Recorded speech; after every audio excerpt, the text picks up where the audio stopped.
Welcome to Mila story episode 4. கிராமங்களில் சிறுத்தையை பிடிக்க முயற்சி செய்தல். இரவு நேரங்களில் வேட்டையாட சென்றபோது மாட்டுக்கரை என்னை பார்த்துவிட்டால் அங்கு சென்று என்னை வேட்டையாடுவதற்கு தடை ஏற்படும் என்று சிறுத்தை ஓநாயிடம் கூறபோது, ஓநாய், இனிமேல் கிராமங்களில் சென்று வேட்டையாடாதே, உனக்கு இங்கு ஆபத்து அதிகமாக இன்னும் இருக்கும், அதனால் கிராமங்களில் சென்று வேட்டையாடுவதை தவிர்த்து விடு என்று ஓநாய் சிறுத்தையிடம் கூறியது.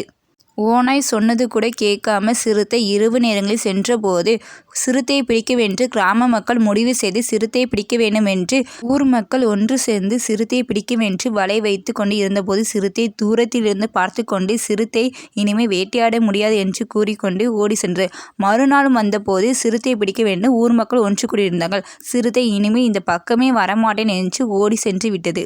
இனிமேல் கிராமங்களில் சென்றால் நம்மை கூண்டுக்குள் அடைத்து விடுவார்கள் என்று சிறுத்தை கிராமங்களில் செல்வதை தவிர்த்து விட்டது. இதனால்தான் புலி உன்னிடம் சிறுத்தை கோபமடைந்தது என்று நிலா சொன்னது.